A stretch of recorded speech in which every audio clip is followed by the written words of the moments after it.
Hi, Scott Howard here, author of 3 Days and 2 Nights, an amusing Arthurian adventure, with the next segment of our podcast. Again, the novel is being published by the Piedmont Journal of Poetry and Fiction. You can go online and you can read the chapters as they appear, or you can wait for them to be podcast. We will be publishing them in serial, a section every month until June, and then the actual novel will be published in July. The website is www.piedmontjpf.com. That's piedmontjpf.com. I'm also available on Facebook if you'd like to like me. It's facebook.com/Scott Davis Howard. That's all one word. SCOTTDAVIS Feel free to like me there and keep up with when things are being released and all of that. In any case, we're reading 3 Days and 2 Nights, an amusing Arthurian adventure, and we have finished up through Chapter 7. Just a quick recap of Chapter 7 before we begin the reading of today. In Chapter 7, our heroes, at least to this point, consisting of Scot, a swordsman, Alanbart, a knight working for a guy named Sir Gent in Kent, and Heather, a serving maid of King Arthur. They all travel to a place called Cathbad's Henge, where they meet up with Cathbad, who's a local druid. Cathbad, of course, not a big fan of King Arthur, given the Christian Knights of the Round Table and what they've done to the druids and their religion. He decides that the thing to do is to capture one of King Arthur's knights, a guy by the name of Sir Gawain, really famous guy, and burn him at the stake, and then see what the future holds, and hopefully attack the tower and rescue King Arthur. At least that's Heather's plan, and both Alanbart and Scot have sort of subscribed to it. The reason, of course, is that Malastare and Rabordath, the two antagonists in the tower, are planning to use King Arthur's blood to conjure a dragon. That's the quick minute-and-a-half synopsis. Right now, Scot, Heather, and Alanbart are all on their way to the Gloamwood, where they hope to encounter Sir Gawain. Scot is hoping, of course, to defeat him in battle, and Heather is hoping to find some way to allow him to live.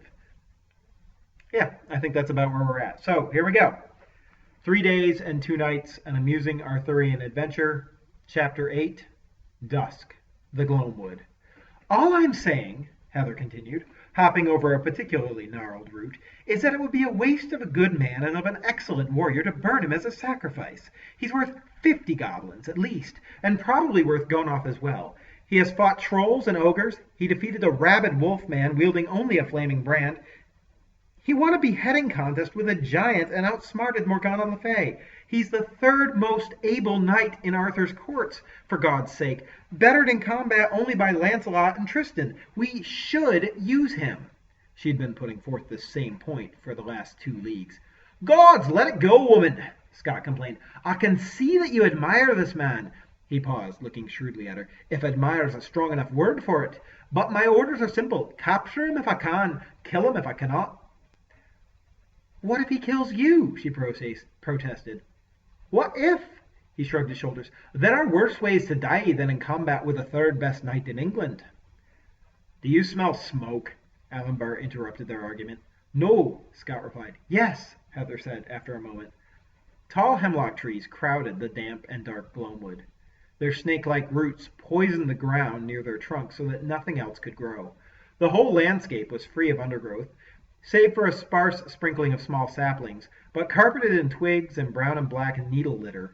Bracket fungi clung to every dead and dying tree trunk, and mushrooms sprouted from the forest floor.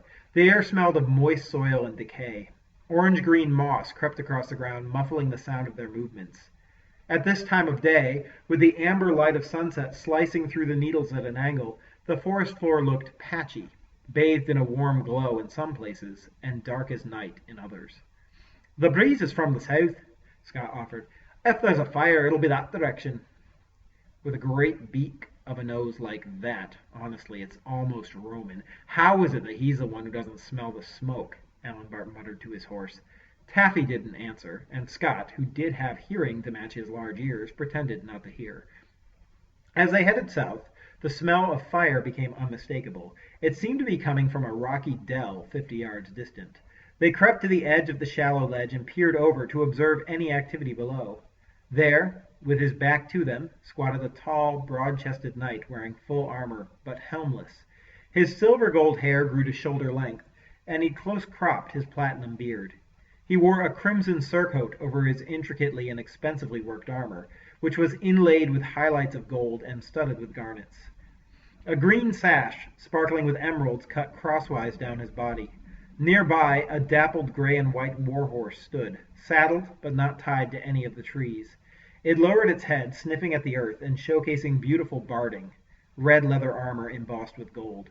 Strapped to its saddle rested an ominous green great axe of superior craftsmanship, with an extravagantly long blade in the Danish style. A triangular red and white striped shield reclined against a nearby tree, emblazoned with a golden coat of arms, a pentangle, a five-pointed star braided into an unending knot. The knight sliced a knife down the length of a medium-sized boar carcass, obviously in the early stages of cleaning it for spitting and cooking on the open flame. Of course, as you have clearly guessed, the knight in question was in fact Sir Gawain. And the three onlookers each observed him in a different way. Footnote. For those unfamiliar with his fame, Gawain is probably the most frequently recorded name in Arthurian adventures, aside from Arthur himself. As opposed to many other knights, most notably Percival and Galahad, Gawain has a mixed poetic legacy. English bards revere him as an almost godlike representation of chivalry and prowess on the field of battle, while French storytellers gently mock his powers of resistance to the charms of women and place him in the second class of Arthur's knights militant. The French also cast him as melodramatic, emotional, and vengeful in a quarrel.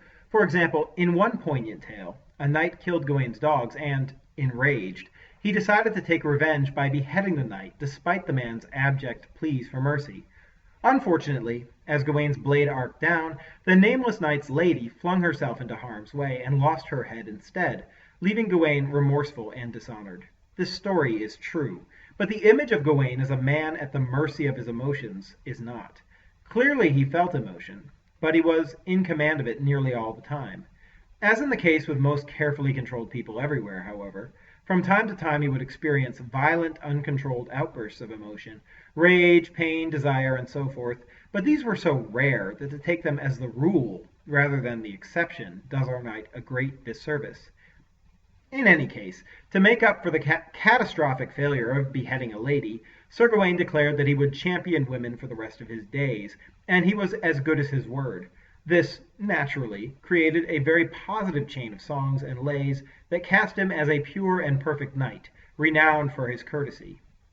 As you can see, unlike other legendary knights, Sir Gawain was real and human. He had a heroic heart tempered by flaws, and to many, myself included, he still represents the height of perfection that is attainable to inherently defective human beings. But again, I digress. The three onlookers each observed Sir Gawain in a different way. Scot's eyes shone with admiration, excitement, hope, and determination, sizing up the knight as a famous and worthy adversary, confident in his own ability to best the aging warrior. Aelfric looked on with an odd combination of interest, aversion, and fear, much the same way that he might scrutinize a wasp's nest that lay in his path. Oddly, he felt none of the anger or hatred that he'd imagined might fill him when gazing upon his father's killer. In contrast to the others, Heather looked on feeling unsure. A crescent of teardrop filmed each of her eyes, belying some deeper emotional investment or connection. She sighed. "Let me talk to him," Heather whispered, standing abruptly. "I may be able to convince him to come with us willingly." In reply, Scot shook his head, put his finger to his lips, and drew the blade from his back. A light gleamed in his green eyes. Not waiting for another comment, he vaulted over the rock and rode a wave of sliding stones down into the dell. "Sir Gawain," he shouted as he came to an uneasy halt, "I'm Scot, a swordsman and sworn servant of Cathbad the Old, and I demand your surrender in his name and in the name of the northern gods, who are far more ancient than the hypocritical one that ye serve." Gawain placed his knife on the ground, rose, and sized up his adversary. Scot stood shorter and thinner, unarmored, but 15 years younger. He carried a long two-handed blade that would give him the edge in reach. "May I avail myself of sword and shield?" Gawain asked, his voice masculine baritone, untainted by fear. Avail yourself, Scot replied, with a curt nod. Gawain pulled a shining steel blade from his scabbard, walked to the tree, and hoisted the shield, strapping it to his forearm. I can't let this happen, Heather said, clearly agitated. We can't bloody well stop it, Aelfric replied, somewhat callously. Face the facts. The old man's right. You have no hope without his help. Unless we can find some way to placate Cathbad, give him his sacrifice, and still save the life of my father's murderer. Our luck is run out. We have luck? Heather quipped, looking uncertainly between Aelfric and Gawain. I'm still alive. I consider that lucky. Look at this optimistically. At least it should be a good show. Aelfric smiled, kicked out his legs dramatically, and tried to look comfortable.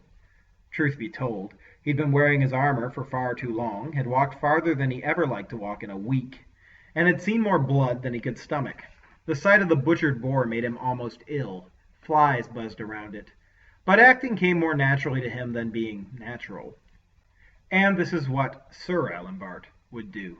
He patted the rock next to him and concluded, Won't you have a seat, my lady? At that moment the clash of blades resounded, echoing on the rocks. Heather watched with mounting apprehension. Alanbart watched with detached interest. The two warriors fought a fast and ferocious combat. Scot began on the offensive, landing a flurry of blows on Gawain's shield and sword, but despite the speed and savagery of his assault, he didn't break through. After testing his adversary's ability, Gawain began to advance behind his shield, stabbing and slashing at advantageous moments, and pressing Scot back toward a fallen log that he might get pinned against or trip over. Instead, Scot, unarmored as he was, vaulted over the log, interposing it between himself and Gawain. The sound of battle halted for a moment as the two took stock of the obstacle. During this lull, Heather made her decision, hiked up her skirt, and started for the slope, determined to interfere. At that instant, however, taking in the scene and letting his eyes rest distastefully on the dead boar, an idea struck Aelfric. He sat upright, grabbed at her arm before she could get away. Heather, he exclaimed. She stopped. I have a way to keep him alive. She looked at him and nodded. Cathbad's blind, Aelfric said, so he won't know if we capture Gawain or not. Here's what we do. We take Gawain prisoner. Then we take off his armor. We chop the snout off that boar and then shove its carcass inside the armor. Then we tell the druid that it's Gawain's corpse and that Scot stabbed him in the face. He may or may not check the body, but it will be in full armor and the face will be a bloody mess, so it shouldn't matter. Then, when he burns it in his wicker statue, it'll smell quite like a burning corpse, men and pigs both being fair-skinned and fatty. Cathbad will never be wiser, and if we can keep Sir Gawain quiet, he can follow us and assist us in freeing the king. He realized, uneasily, that by using the word we, he included himself in Heather's plan to save King Arthur. Aelfric wondered if he meant it, but he kept his thoughts to himself. Heather assessed his idea, trying not to be distracted by the sounds of the duel which had recommenced below. Scot and Gawain displayed phenomenal speed and skill. The pagan swordsman's movements were lithe and fast. He used a cumbersome blade with a speed that seemed almost inhuman. The knight's movements, by contrast, were careful, practiced, and extremely competent. He never made a mistake or presented an opening to his opponent. Gawain handily parried many strokes that would have easily slain Alanbart on his best day. Scot's arcing overhead assaults kept shedding small boughs from the trees. They fell softly to the ground. Sparks flew when the blades clashed, and occasionally the golden disk of the setting sun reflected, flashing from a mirror-like blade or sparkling off of Gawain's polished armor.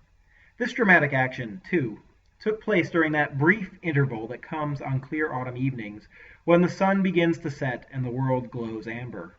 Everything stops, expectant. No crickets, no bird song, not even a puff of wind. Pausing to soak up that last ray of sun is practically a rule of nature, but not so to men.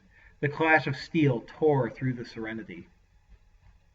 Alanbart appreciated the artistry of the scene and absently wondered how the fight would conclude if Heather didn't intervene. Gawain wore full armor and was the elder by many years. He would tire first. But the unarmored swordsman would die a horrible death if Gawain landed but one blow. It was a toss-up. What if they both killed each other? He wondered, sitting suddenly more upright.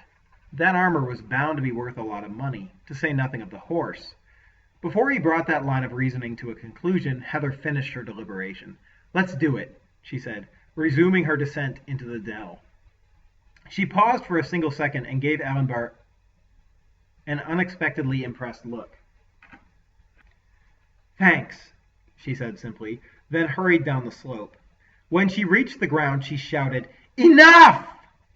Some women, and mainly those involved with rearing children, possess a particular tone of voice and, in combination with perfect control of both pitch and volume, can utter a shout that might cause even a charging army to stagger and slow for a step or two. Such a woman, with such a voice, was Heather. Sure enough, the fighting faltered, and she interjected, "Sirs, I beseech you both to put down your swords." "Heather," Gawain started, clearly perplexed. "My lady?" "Woman, I warned you to stay out of this," Scot snapped. "Listen, we've solved the problem," she said. "Well, Sir Alanbart has." She softened her tone. "Please, sirs, lower your blades." Scot and Gawain both obeyed. "By Mary, what are you doing here?" Gawain asked. "Have the king, Kay, and my brother been captured? I found the remains of a battle, but their corpses were absent. I tracked them to the tower at the edge of the marsh, but the place was well defended." "One thing at a time, sir," she interrupted.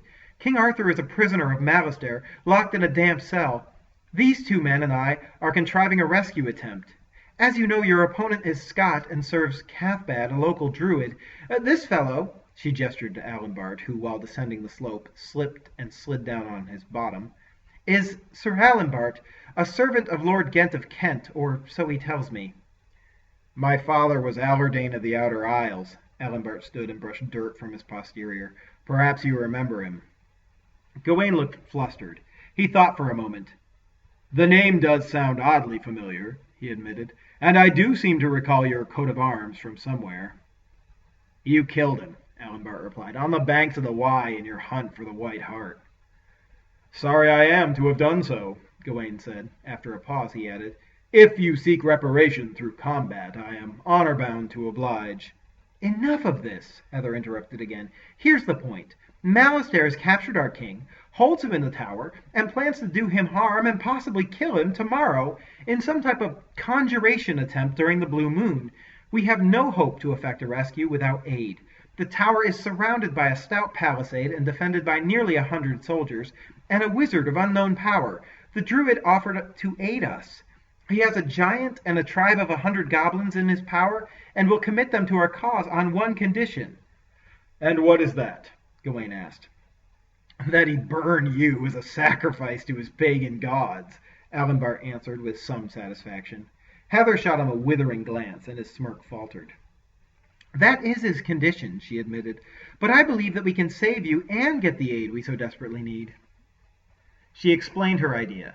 Gawain listened, uncertain about the prospect of sacrificing his armor, but saw the necessity of aid, weighed the loss of wealth and pride against the death of his uncle and his king, and accepted the proposal with surprising grace, even swearing on his code of chivalry to join with them in all perils large and small. Scot, on the other hand, remained unconvinced. He acknowledged his opponent's skill and the benefit of having Gawain fight with them, but he wanted no part of deceiving Cathbad, and held a strong desire to defeat Gawain for personal glory, and to further his agenda of bringing back the old ways of his people. Probably most significantly, however, he did not want to relinquish the duel with so worthy an opponent. Scot was a man who enjoyed risk and challenge more than anything else in life. Finally, though, Alanbart convinced him. "Look, Scot," he said, "your primary goal is to prove the strength of the old ways. True?" "True." "Well, what if Sir Gawain agreed to take a vow to fight alongside you in the old style until we rescued King Arthur? That would show one of Arthur's knights respecting your ways, and test his ability to succeed in the conditions under which you choose to fight. For the next battle, we could even fancy up his hair with grease and lime and paint him like an ancient Pictish warrior." Footnote. If your narrator might break in here for a moment, Pict, a somewhat unfamiliar term that's been tossed about a few times, may benefit from a brief explanation. You see, Pict is a generalization for any pre-Scottish inhabitant of northern Britain. Little is known of their culture or language except what can be derived from place names or has been recorded by the biased pens of late Roman historians. However, despite that, three things are clear. They worshipped druids, spoke a forgotten form of Celtic, and wore blue body paint into battle. Some surmise that the Picts had a matriarchal society, and though there were certainly Celtic warrior queens, Boudica for example, in Britannia at the time, any look at the chronology of Pictish kings would dispel this romantic notion. It is simply a gross misinterpretation of the fact that the kings sometimes derived their line of succession in a matrilineal fashion through the mother's bloodline. In my opinion, this is both correct and wise. It is correct because all babies share their mother's blood. That is, the same blood runs through both mother and child in the womb. The father, in contrast, only supplies the, quote, seed. So if a bloodline exists, one can only trace it upstream from child to mother. The practice is wise also, for though much debate may rage over who the father of a particular babe may be, no one would dare question who bore it. Maternity is an inescapable fact of birth. Mary, for example, clearly bore the baby Jesus, just as Olympias bore Alexander and Danae Perseus, despite famous claims and disputes over the paternity of their children. Regardless, Scot followed the ancient ways and fancied himself to be a Pict warrior, even if he was named by his mother after the tribe that conquered them. Aelfric paused, then added, "Do you have another pair of those braided pants for Gawain to wear?" Scot considered Aelfric's proposal. The prospect of fighting alongside Gawain in the old ways appealed to him, but obviously didn't appeal to the knight. Gawain gaped at Aelfric's suggestion. However, before Arthur's nephew intervened, Heather placed her hand on his arm and whispered, "Your armor will be destroyed, so whether you wear a shirt or not will make no measurable difference in the combat." Meanwhile, Scot perked up at the prospect of fighting alongside Gawain in the old way, but restrained himself and remained non-committal. Aelfric continued, "And what if Sir Gawain agreed to face you afoot in a tournament melee in Camelot following the rescue, to complete this duel of honor with appropriate audience and, perhaps, monetary reward to the tournament victor?" That did it, Scot agreed. Gawain swore and looked incredulously at Heather. He flashed a grim smile and said, "By Christ, if I hadn't already sworn on my honor as a knight to aid you in this endeavor, I'd challenge this Sir Alanbart to a duel. He's so charitably giving of my king's money, my equipment, my honor, and my life, that it will be a wonder if I escape this adventure intact. As a matter of fact, I may challenge him after all this is through. Then we'll see if his sword is as keen as his wit." Aelfric shrank from the threat of combat and mumbled something about getting his horse. He turned and started to climb up the slope, scattering an avalanche of pebbles in his wake. In the interim, Heather helped Gawain out of his armor. Then the two began to stuff it full of raw and bloody boar meat. The golden breastplate reflected their countenances. Heather's was equal parts disgust and determination, while Gawain's reflected a piteous expression that one might expect to see during a eulogy. Once they completed that messy job, they hoisted the armored boar carcass over the back of Gawain's horse, Gringolay.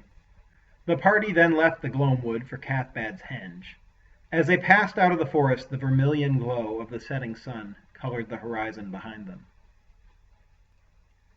Chapter 9. Midnight, Cathbad's Henge. The sacrificial fire burned spectacularly, roaring, crackling, popping, and shooting 20-foot plumes of yellow-orange flame into the midnight sky. Brilliant embers blended with the starscape before drifting back to earth. As Heather looked on, the wicker statue began to crumble in on itself. The armor inside blackened, and the boar began to roast. It smelled of burning hair, crisping leather, and mouth-watering, succulent pork. Her stomach growled. She'd eaten nothing besides a bite of oatcake, a sip of tea, and a thirst-quenching drink from the forest stream since the morning that she'd been ambushed with Arthur's party. And she felt odd, savoring the scent of boar meat sizzling within the statue, but also realizing that it was meant to be Gawain inside that armor. She watched Cathbad stare at the flame, head bobbing, mustache swaying, jowls jiggling, a wicked grin on his ancient face. Next to him, at about half his size, with disproportionately long arms, a flat-faced head, and short bandy legs, squatted Bruzak, a local goblin chieftain to whom Cathbad introduced them after sundown. Footnote. Speaking of Bruzak, this seems like an ideal moment to highlight a few important details about goblins. Most of you probably imagine goblins to be small, cowardly, brainless, sadistic, and carnivorous creatures, more reptilian than hominid. If you believe these particular perceptions, you are about 50% correct. Goblins are a nocturnal, subterranean species of mammalian ape, most closely related to baboons, hence the oversized canine teeth. Their hairless, dry skin, much like that of an elephant, is often mistaken for scales. Contrary to popular belief, they are omnivorous. Like the majority of humans, they eat meat whenever they can get it. Unlike most humans, though, this includes sentient beings, even cannibalizing one another when necessary.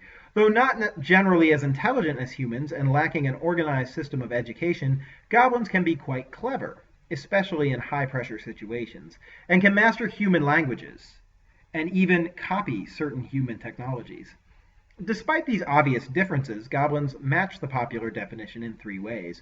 They are cowardly, small, and sadistic. They are scavengers by nature, and so I find myself likening them to hyenas or vultures. They are scary, certainly, disgusting, absolutely, but unlikely to attack in normal circumstances. Goblins range in height, even if they weren't naturally hunched, from about 3 to 4.5 feet, probably an adaptation to their underground habitat. Compared with humans, they have short, bandy legs and long, lanky arms. They tend to hop occasionally when they walk, which seems comical until you notice the flame of hatred in their eyes. Unlike humans, goblins are born evil. Of course, many great scholars still debate the balance of the human soul, some claiming human nature is innocent and kind, and that exposure to society turns us to evil. They claim, for example, that as we grow, we see those who lie, pander, are insincere, indolent, and selfish achieve more in life than those who value honesty, sincerity, hard work, and self-sacrifice, and, as a natural consequence, we begin to emulate those traits. Others postulate that human nature is selfish and evil, and that society forces us to be good.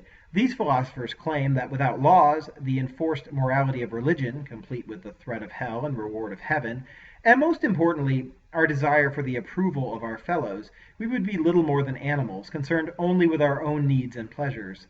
They claim that altruism is a self-serving delusion because it always is enacted while seeking the approval of others, or, even at best, to allow one to indulge in self-congratulation. They may have a point, for every church passes the offering plate and every preacher works for pay, but I digress. It is goblins of which I was speaking, and they most definitely are born evil. Goblins, you see, have no concept of love. For them, procreation is exclusively the product of rape. They keep females in cages. Young are tolerated because the goblins understand the concept of strength in numbers. They must endure the young to have security in the future.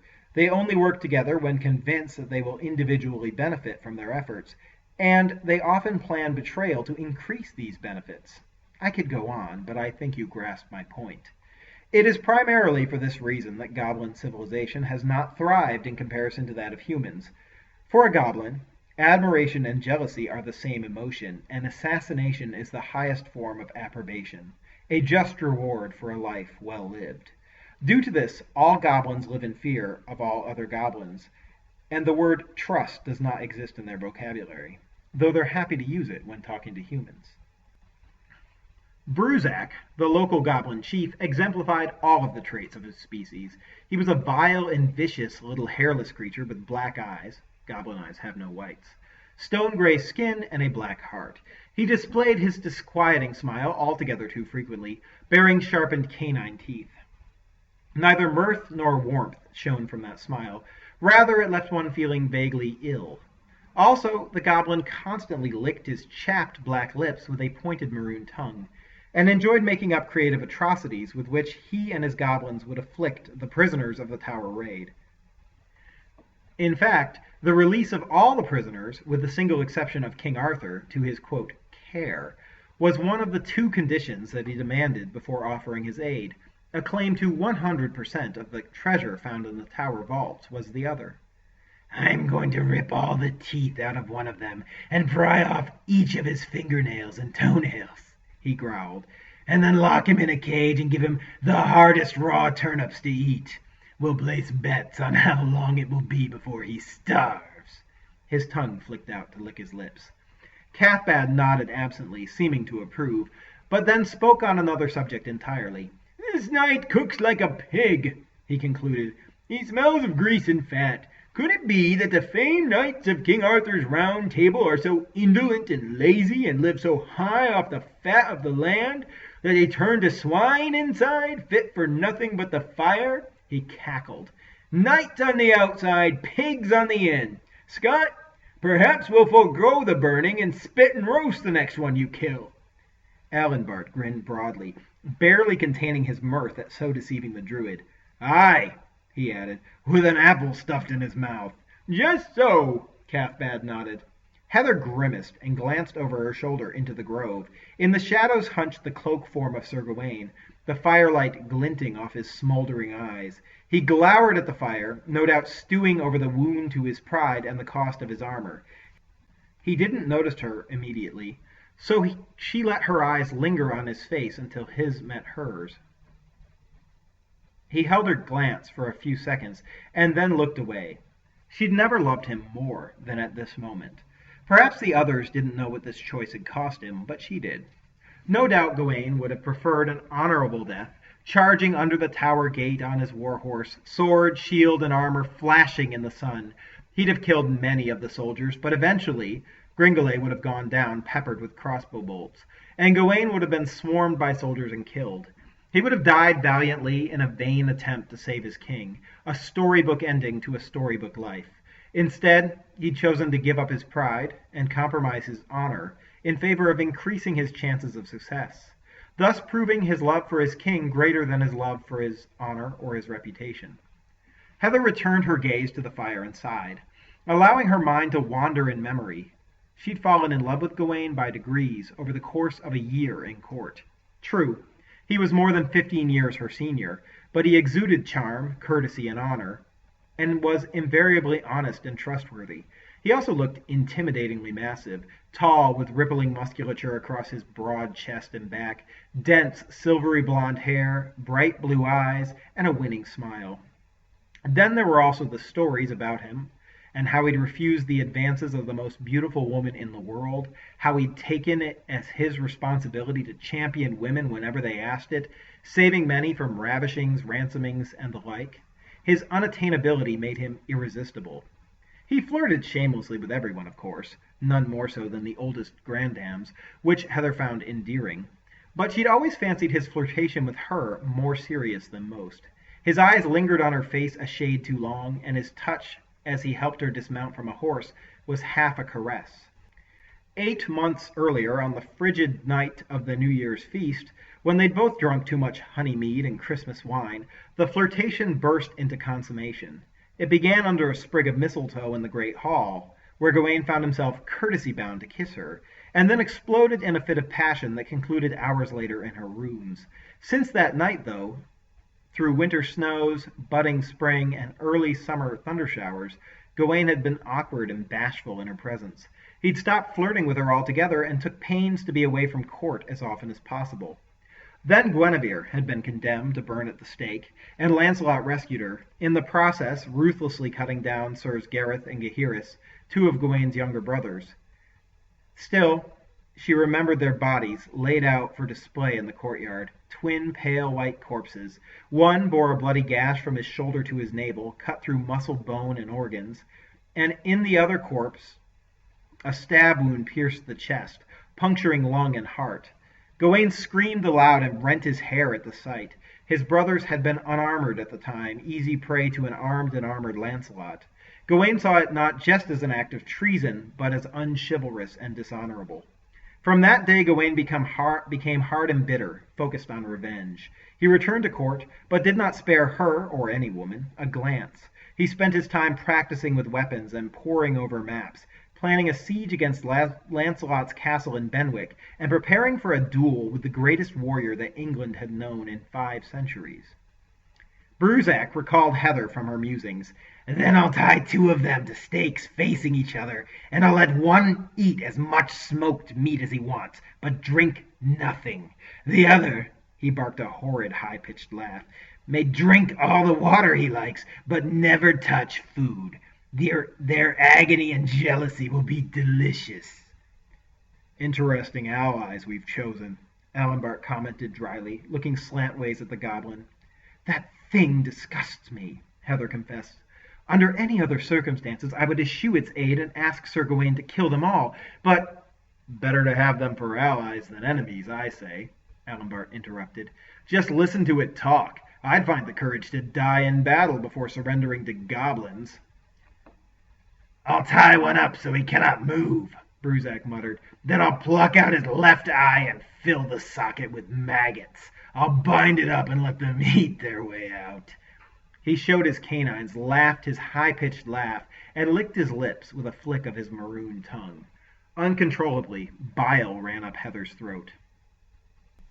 Aelfric distracted himself by tracking the haphazard flight of a bat that careened in and out of the flickering shadows as it chased after moths and flies drawn to the light. The flight of the lone bat recalled to his mind a story of a sparrow he'd heard in church, a story about a king in his hall on a stormy winter night. The king and his advisers sat warm by the fire in a well-lit hall making merry, when a sparrow flew in through the door, out of the cold, stormy night. It passed quickly in, flew directly across the hall, east to west, over the heads of the kings and his advisers, back into darkness, never to be seen again. One of the king's men, a druid in fact, had said at the time that each human life was like the flight of that sparrow. Out of cold darkness and chaos we come, to glide a short one-way path through warmth and light, and back into cold darkness we return. No one knows or can know what lies beyond the doors of our experience, where we came from, or where we'll go in the end. He recalled that someone named Bede, or Bede, first told the story, and that it was a Christian story, contrived no doubt so that some priest could supply answers to the unanswerable. But the Christianity didn't hinder the fundamental truth of the analogy. Aelfric shuddered as he watched the bat vanish into the night and wondered what waited outside the door of his experience. He hoped that his haul was long and that his darkness waited far in the future. He pondered sharing the thought with Heather, but before he could, Cathbad strode into the firelight, transforming into a featureless black silhouette, backlit against the blaze. Only the brass beads in his mustache remained visible, reflecting light as they swayed with his motion. He stood tall, suddenly unbowed by years, took 2 handfuls of powder from inside his cloak and tossed them into the fire. The conflagration erupted into a towering pillar of bright green flame, sending hundreds of embers into the sky. The remains of the wicker giant exploded and collapsed. Cathbad picked up a burning brand, a hazelwood staff all aflame at one end. He began to chant in an unknown language, a sonorous, rhythmic refrain that echoed off the henge and blended with the crackling flames. His words built both speed and power over a period of about 3 minutes, rising to a crescendo. He never took his blind eyes off the fire. No one dared to interrupt. As he finished, the flames collapsed in on themselves and faded to the level of a campfire. Cathbad, too, shrank back down to the hunched form of an old man, wearily cast the staff upon the fire and backed away. There was nothing weary, though, about his voice when he spoke. "The gods grant us success," he hollered, with flickering orange light playing demonically on his face. He waited for everyone to smile, then added, "However, the gods also say that one who is alive tonight watching this fire will be dead before he, or she, sees this moon begin to wane." The gathered onlookers paused as the news sank in. Cathbad's blind eyes rested on the flames. Scot turned pointedly to Aelfric. Heather covertly glanced toward Gawain, who returned her gaze and nodded. Aelfric cleared his throat and spoke with insolent cheer across the somber circle. "Do you suppose," he smirked, "they could mean a metaphorical death?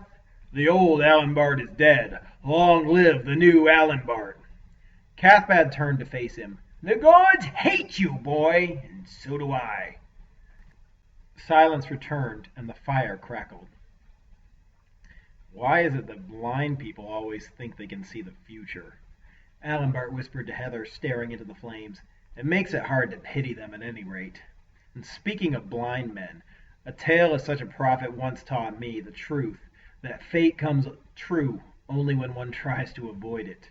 Her eyes widened in recognition of the illusion. He put his finger to his lips and tried to sound unconcerned. But even if he's right, you have to believe this old geezer is going to be the one who isn't going to make it another day. How old is he? 90? And Alanbart forced a laugh. Well, that brings us to the end of Chapter 9 and to the end of today's reading.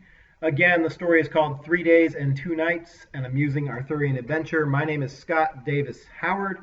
The story is being published by the Piedmont Journal of Poetry and Fiction. You can find them on the web at www.piedmontjpf.com. I will continue to produce more of these podcasts as time permits. We've got a new section coming out in just a few days as December rolls around.